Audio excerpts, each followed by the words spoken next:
Good afternoon. It is Matt Rogers. It is now the 12th of December 2024.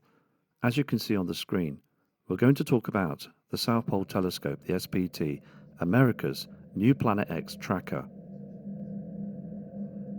Far more powerful and capable of survivable than the 1983 IRAS spacecraft and the Hubble Space Telescope put together, this manned observatory will soon begin tracking Planet X Nibiru from the pristine skies of Antarctica. Why is America spending a massive fortune to transport a massive facility with a massive C-130 airlift to the most inaccessible region of the world to track this massive inbound? Because this is where astronomers will find their ultimate Kodak moment, and this is good news. Their resulting multi-spectrum observations will translate into life-saving data.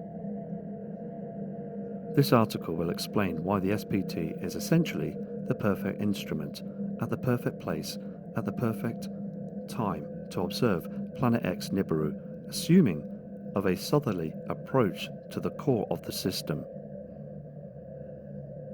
What we found interesting about this video was the great care and the researchers used avoiding showing us anything about the massive telescope, which indeed was funded by the US government for civilian research.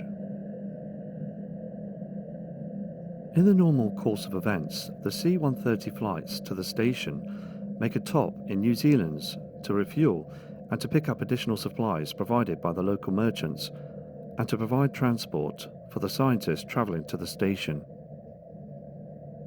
However, with our investigation in December 2007, a troubling trend emerged. Secretive teams of researchers began arriving at the station on a non-stop C-130 flight from the US. While the distance is considerable, but it is indeed manageable travelling that far, given that the C-130 is a military transport and mid-air fueling capabilities transportation of a plane.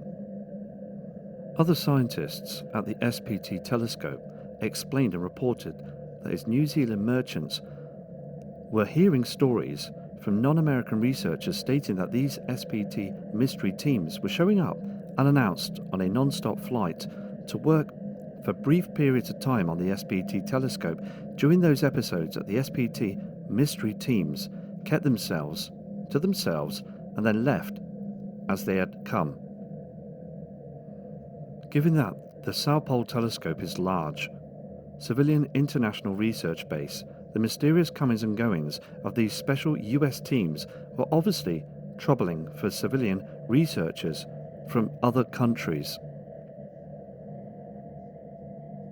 So when you think about it, other scientists working at the SPT telescope for civilian research, and then all of a sudden, a group of very unusual technicians comes into your work, starts taking over all your computer equipment, telling you to turn your back and then start to observe the heavens with their technology, picking up photographic evidence of something that they don't want you to see.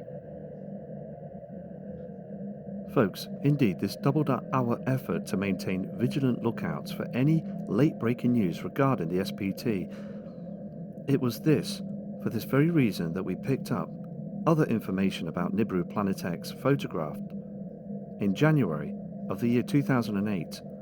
A few hours later, this photograph went up onto different platforms. At that time, it had only been viewed 346 times, and then it was stopped. Whereabouts as well? It vanished. Everything was gone, all the information. The SPT infrared telescope can pick up through star systems around about billions and billions of light years away. We spoke about Dr. Robert Harrington, the chief astronomer at the Blackbirch Observatory in New Zealand, that was in full control of the IRAS telescope. But all the information disappeared. But then when we spoke about colleagues, friends of Dr. Robert Sutton Harrington, they lost their lives at the SPT telescope. So indeed, these scientists, all of a sudden, to work for us, civilization, and then everything gets covered up. The goal was to analyze and determine the stability or instability of the system. We did this by reconstructing the orbits of the 4 brightest satellites shown below. The author inversed and also checked the variance of 4 pictures from January the 1st, the 10th, the 15th and the 20th and laid them upon each other to reconstruct the orbits with the center object at the point of reference. The brightest satellite, labeled 1 through 4, is for the positions in the picture above, can be traced along the ellipse around the center object. However, looking at the data, there is a catch. From position 1 to position 2 is nearly halfway around the ellipse, meaning that the object moves around the center of the system approximately 20 days. This assumes, of course, that the object traveled from point 1 and 2 without completing a full orbit in between. Between positions A3 and A4, there should be roughly a quarter of an orbit. There isn't. This simple orbit solution therefore appears to be incorrect. There is, however, one possible explanation for this elliptical orbit solution that could hold for these other positions. In the Planet X system, helion can be given to be fitted into an ellipse. It travels roughly of a fifth of the elliptical path between the first 2 dates. Its orbit seems to be more circular than orbits, which would mean helion has an orbital period of 45 days, which is a period around 2 times of that of the other heavenly bodies in the Nibiru Planet X system.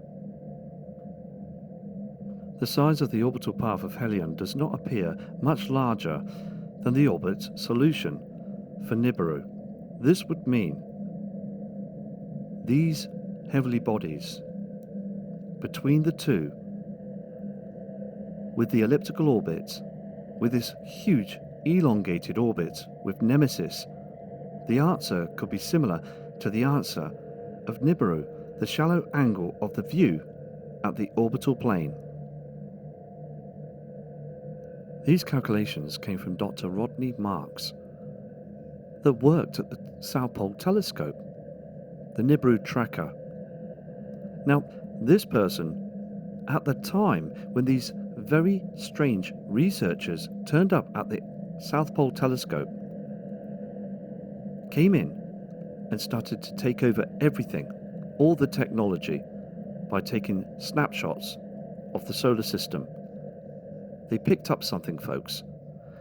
But as those days where those researchers, unknown researchers, turned up, took over the station, told the scientific community at the South Pole station to stand back, to not get involved.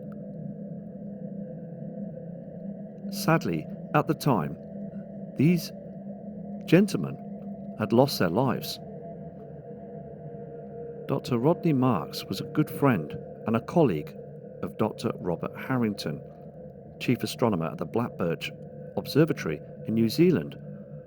He had contacts towards the SPT telescope, information, photography. It was all taken away from the scientific community, and the STP, the telescope, was built for us civilizations, to be able to view space.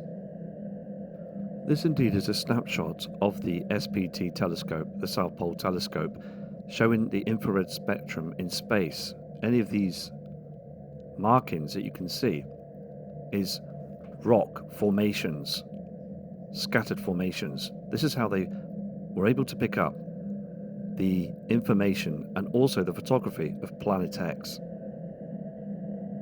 So when these scientists were working very hard at the telescope, and also just by these other intruders that came into the telescope, unknown people started to take over the technology there, That'd have been quite shocking to see, and then putting out stories explaining of scientific researchers dying and explaining that they died of alcohol poisoning.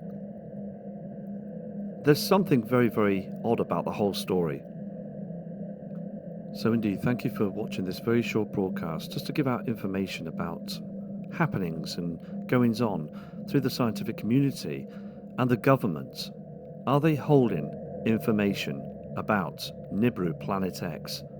Because when you look at it and read all other information about astronomers, way back in the early 1970s, the 1960s, even the 1940s, it all directs to the same location, to where is Planet X Nibiru. Thanks for watching. Please subscribe to the channel as more and more people can view these short videos of these explanations from Matt Rogers.